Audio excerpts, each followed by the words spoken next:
लगा मुझे उस बच्ची का, और धन्य है ऐसा माता पिता, धन्य है ऐसे माता पिता जिन्होंने उस बच्ची को जन्म दिया है। वाह वाह। आदित्य बोध। और उनसे मिलकर याद तो लगा कि बच्चे के ऊपर अगर माता पिता का स्नेह और माता पिता की छत्र छाया बनी रहे तो बच्चे कभी भी कमजोर नहीं हो सकते। तो आइए एक छोटी सी प्रस्तुति, कमेटी का आदेश है कि सीधे बिरहा की तरफ।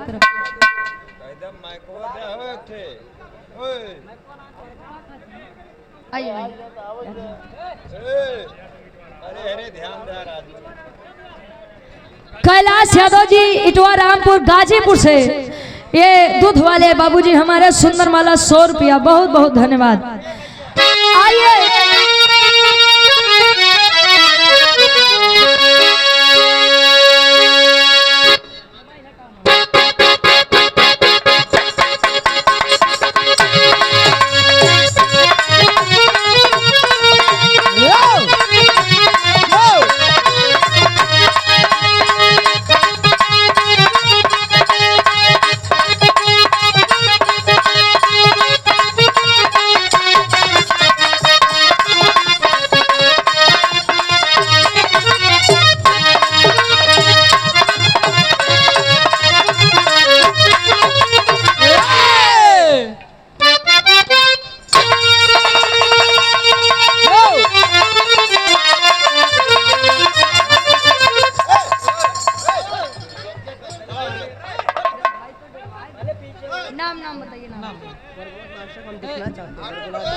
अच्छा, प्रमोद मास्टर जी को ये देखना चाहते हैं, आ जाइए भैया, आ जाइए, बड़े भाई है हमारे, बाप भाई ऐसे ना बाहर हाथ।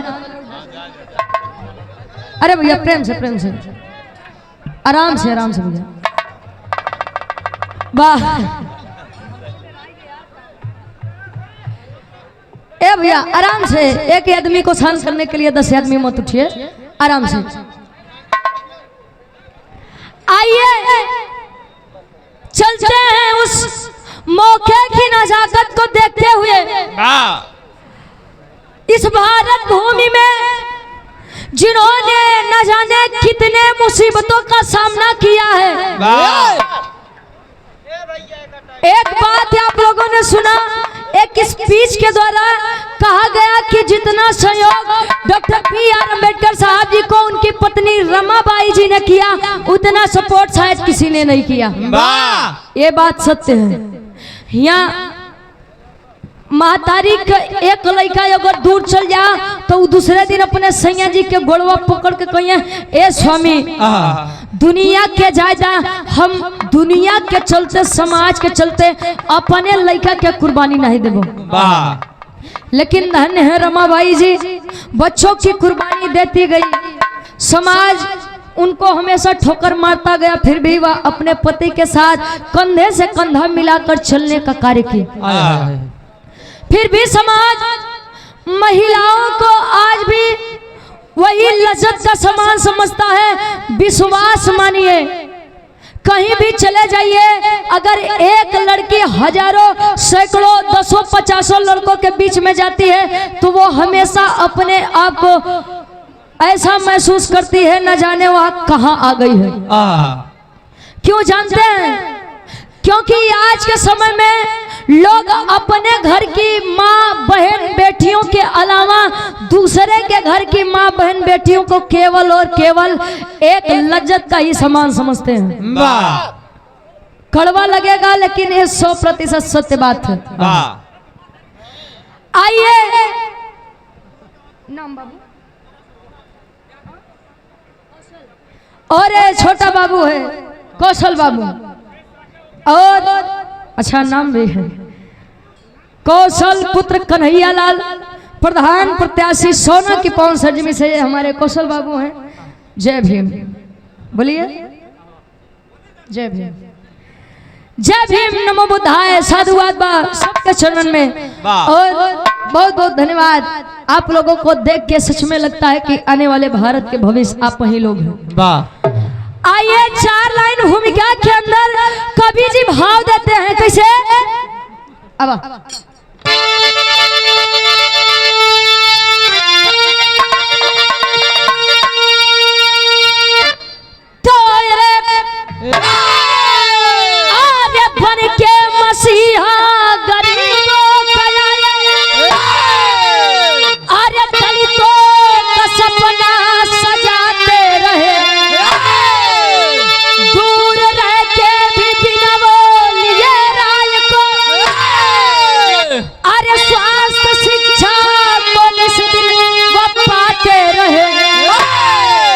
अरे लंदन से आया खबर एक दिन तेरे भाषण को बाबूजी देखो चले, ये किए एक कार्य बुरा हो गया,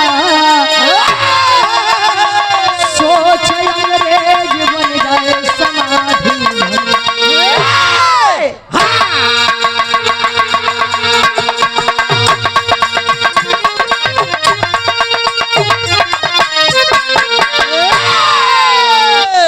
अरे बन के मसीहा गरीबों का दलितों का सपना सजाते गए। भगवान किसी ने ईश्वर को साक्षात नहीं देखा है। ईश्वर के रूप में अगर देखा जाए तो हमारे साक्षात देवी देवता हमारे लिए हमारे ऑडियंस होते हैं, हमारे पूज्य माता पिता होते हैं। लेकिन सर्व समाज 85% के लिए अगर इस भारत देश के लिए भगवान कोई है तो डॉक्टर BR अम्बेडकर साहब।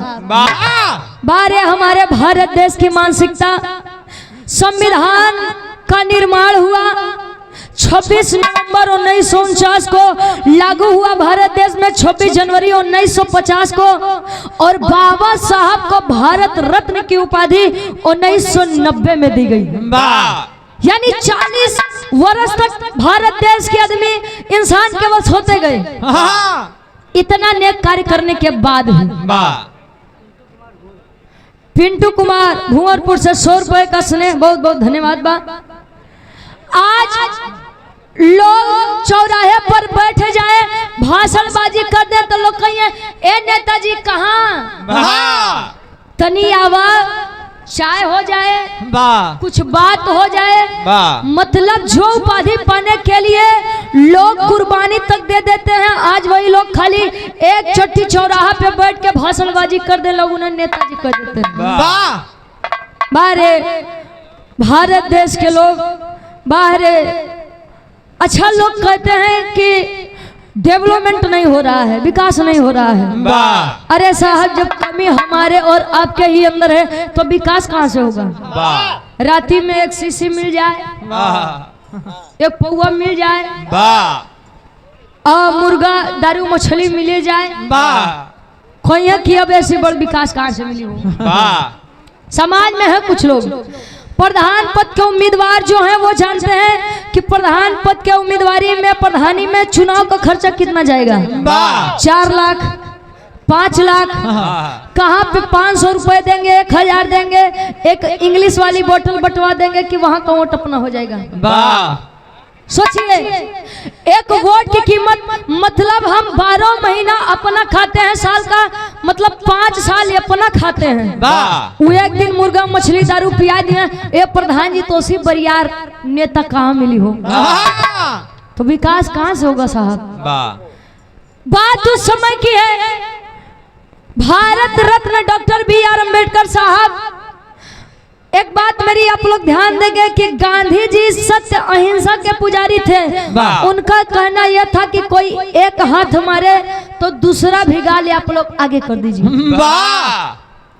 और आज के समय में भैया हम तो साफ जानी था, क्यों एक हाथ मारे तो 10 हाथ मारा तो लेते भारत देश में गुजारा बनाए तो कहाँ गुजारा बा भाई? गांधी जी की विचारधारा, डॉक्टर BR अम्बेडकर साहब जी की विचारधाराएं नहीं मिलती थी, इसलिए नहीं मिलती थी।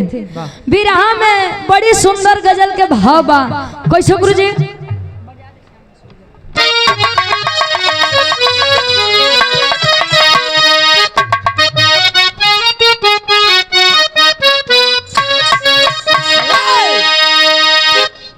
गोपिकाएं कर रहे हैं भगवान कन्हैया से, कैसे?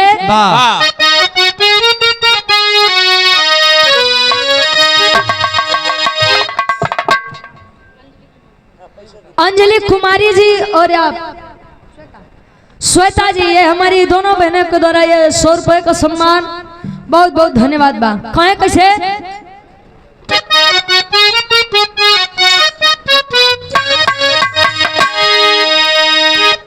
अरे बजा दे, अरे तो बजा दे, बजा दे श्याम बसुरिया तो मजा आ जाए।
सेशन बाबूजी हमारे सोना की पहुंच सजमी से इस भाव का सम्मान है।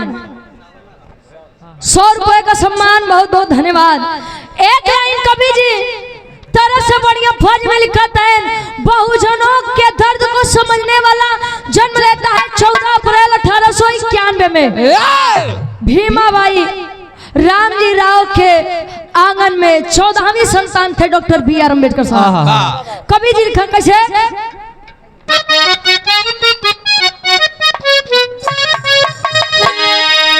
और सम्मानित गार्जियन जी श्रीमती कमला देवी जी सोना की पाँव सजमी से। ये पूजनीय गार्जियन जी माता जी के द्वारा 201 रुपए का सम्मान, बहुत बहुत धन्यवाद। कहे कैसे,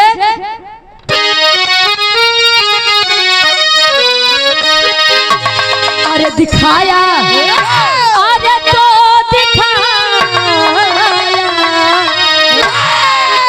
दिखाया जंग में जौहरिया सामने कोई।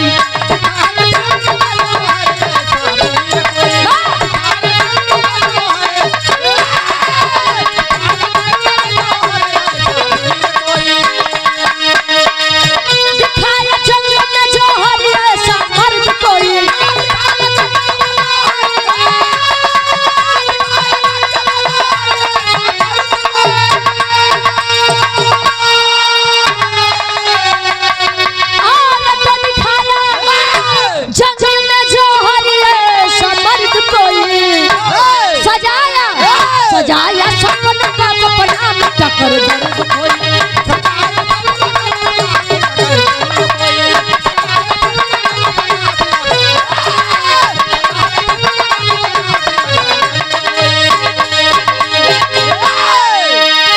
मेरी इस बात पे जरा आप लोग विचार करिएगा। लोग कहते हैं कि हर घर में वीर पैदा नहीं होते, कहते हैं कि नहीं कहते हैं कि हर घर में वीर पैदा नहीं होते। हम कहते हैं कि अगर हर घर में वीर पैदा नहीं होते तो हर माँ वीर पैदा भी नहीं कर सकती। तो बैठे सभी हैं, समाज की स्थिति सभी जानते हैं, लेकिन हुकूमत करने की स्थिति प्रेजेंट टाइम में किसी की नहीं है, कोई कितना भी हो। डॉक्टर मनीष चौहान जी, ये गार्जियन जी के द्वारा 200 रुपए का सम्मान, बहुत बहुत धन्यवाद। क्यों नहीं है जानते हैं, सोना चांदी इन आभूषणों की कीमत जब बढ़ी कोई एक शब्द नहीं बोला। गैस सिलेंडर की कीमत बढ़ गई तो लोग एजेंसी पर लाइन लगाते चले गए। कुछ भाई सोशल मीडिया पे आकर बोले कि भारत देश की स्थिति बड़ी खराब हो चुकी है। कुछ भाई मंच के द्वारा बोले, ऐसा सामने आने की हैसियत शायद अभी किसी की नहीं है, क्योंकि लोग कहते हैं कि सच बोलने पर कब किसको फांसी दे दी जाएगी, कब किसको सजा हो जाएगी, ये कोई नहीं जानता। आप लोग कहते हैं, घर के सभी गार्जियन जी कहते हैं कि वोट चोरी हो जा रहा है, सरकार दूसरे की बन गई, कोई अब 5 साल इंतजार करा, अब दोबारा चुनाव आई तो ले कुछ करा जाएगी। चुनाव के लिए इंतजार सभी कर रहे हैं साहब। मान लो अगर 2027 में भी धोखा हो गया तब भी 5 साल रुकेंगे आप लोग, तो ले तो भारत देश कहाँ जाइए भाई, कुछ नहीं पता। कहानी के शुरुआत बा कैसे गुरुजी,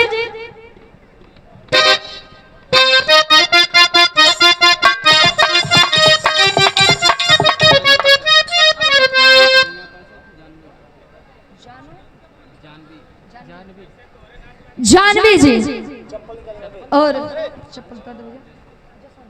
जानवी और जसवंत जी हमारे ये गार्जियनों के द्वारा 100 रुपए का सम्मान। चप्पल उतार दो भाई। कहानी का शुरुआत बा, कहाँ का बा, क्या कर बा, कैसे बा।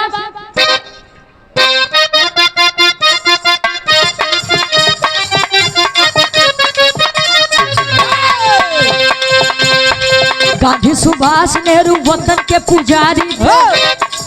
ध्यान देंगे, गांधी सुभाष नेहरू वतन के पुजारी थे। बापू आंदोलन की लड़ाई की जारी थे।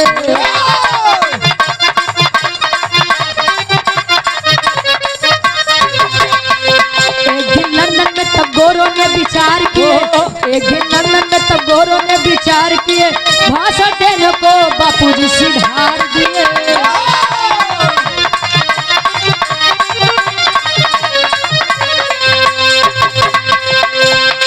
रखी तस्वीर पे,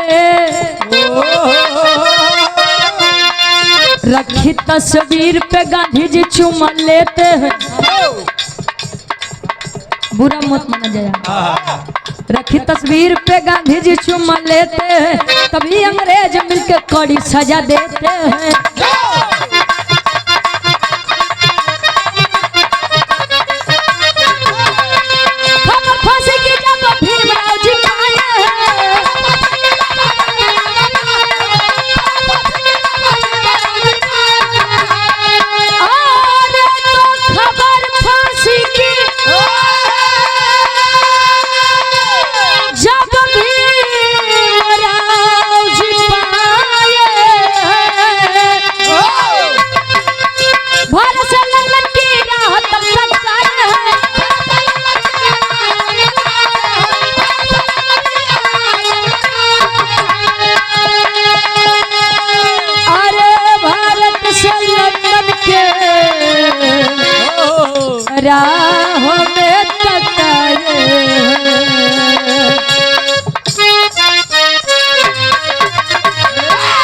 और ये हमारी धर्म की बड़ी बहन है प्रीति गौतम जी।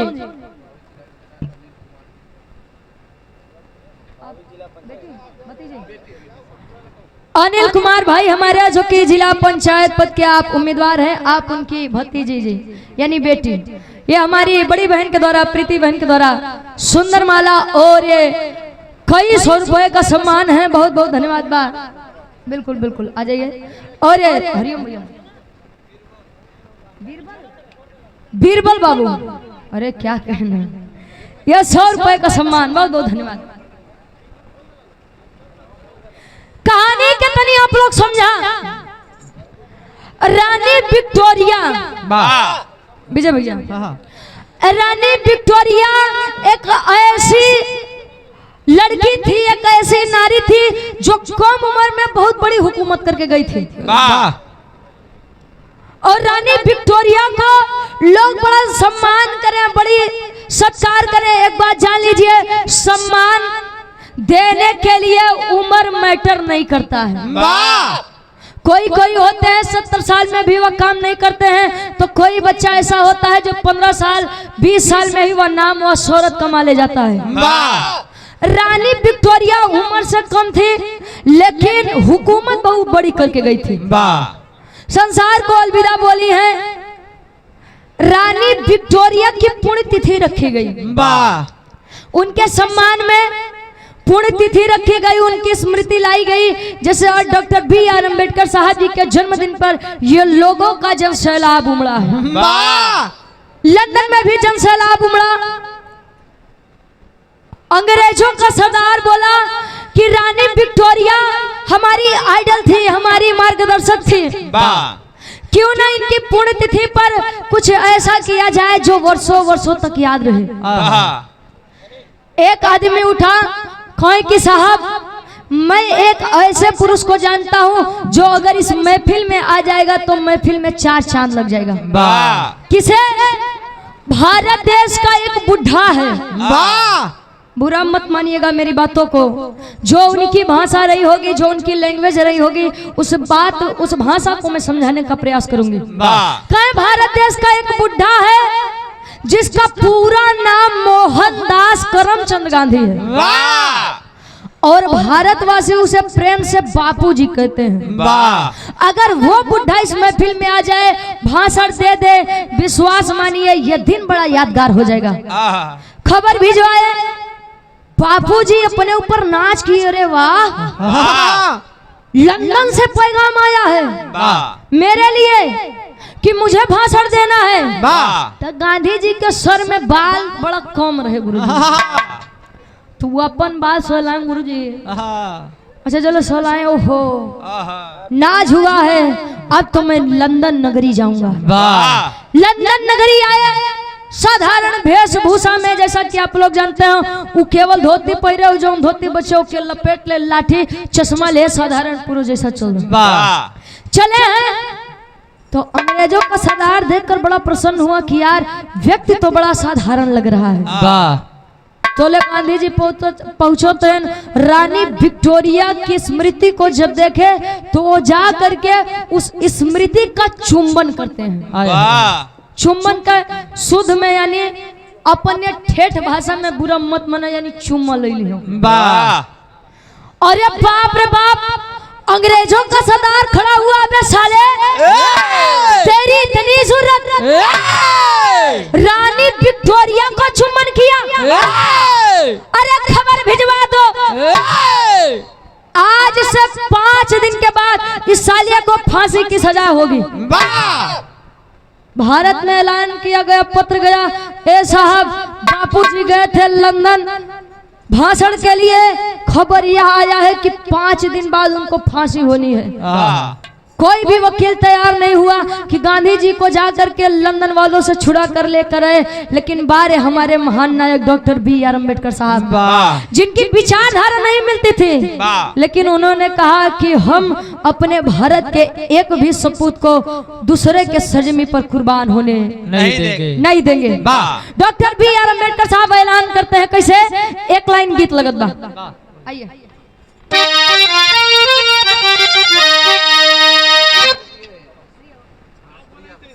प्रिया गौतम जी, हमारे अनिल भाई जी की आप बेटी हैं। ये अच्छा अच्छा, आइए, बिल्कुल बिल्कुल, लाइए माला दीजिए।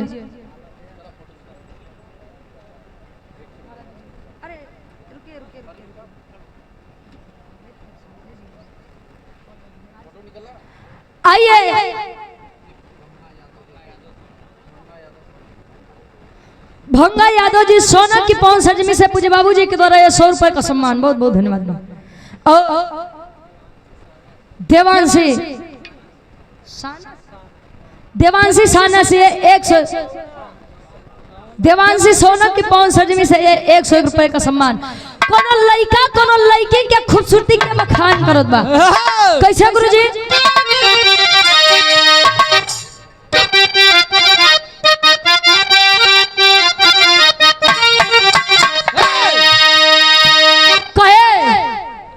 अरे गोरिया रे,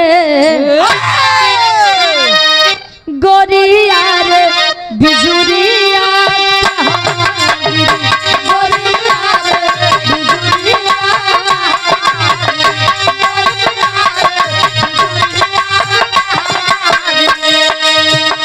रस से भरल गगरिया,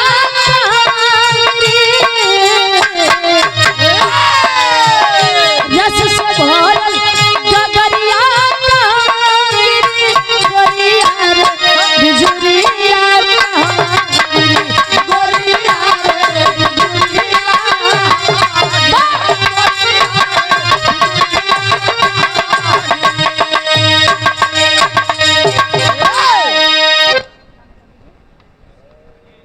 और ये हमारी बहन है शीतल जी, ये आपके द्वारा 100 रुपए का स्नेह है, बहुत बहुत धन्यवाद बा।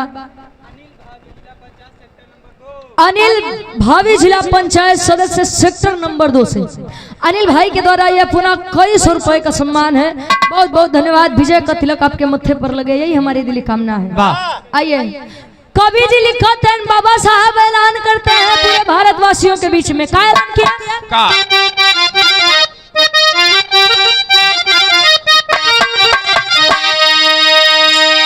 अरे बाबा जी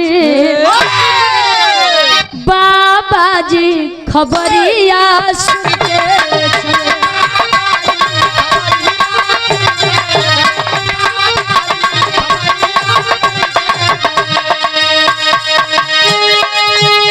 लंदन के नगरिया चुन कर चले, लंदन के नगरिया चुन कर चले, खबरिया सुन के चले।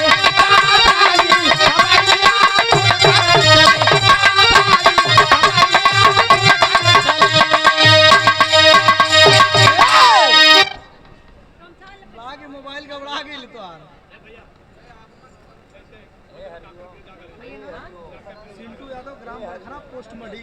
एक मिनट। सिंटू यादव जी बड़े भाई ग्राम सभा प्रधान पद के प्रत्याशी ग्राम मढ़ी पोस्ट बड़खरा। ग्राम मढ़ी के आप भावी प्रधान पद के प्रत्याशी हैं हमारे सिंटू भाई। यह सुंदर माला और 201 रुपए का सम्मान। बहुत बहुत धन्यवाद।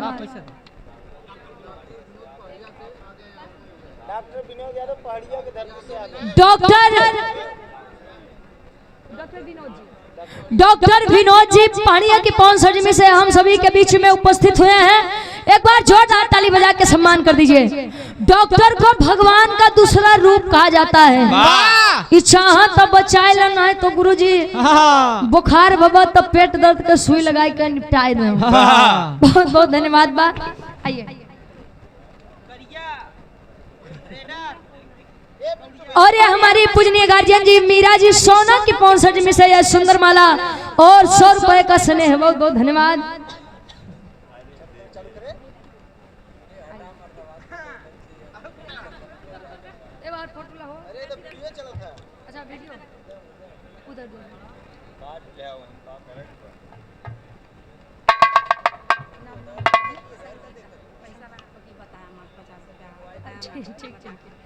और सम्मानित गार्जियन जी संगीता जी आपके द्वारा ये बड़ा सुंदर तोहफा है, सुप्रीम भेंट है और ये अंग वस्त्र देकर सम्मान किया गया।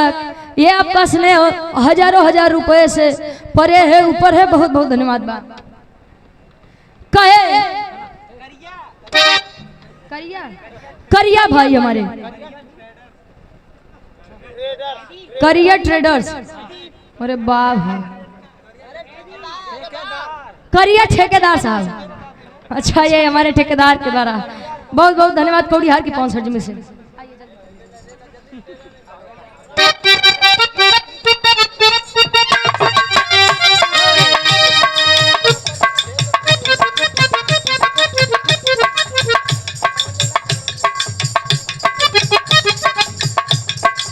कहे लंदन पहुंचे जहां गोरो की टोली।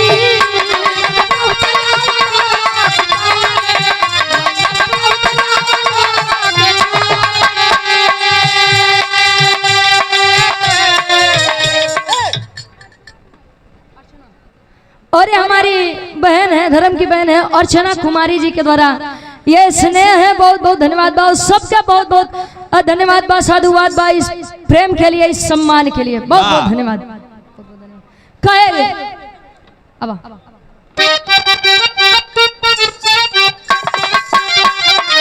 लंदन में पहुंचा जहां गोरो की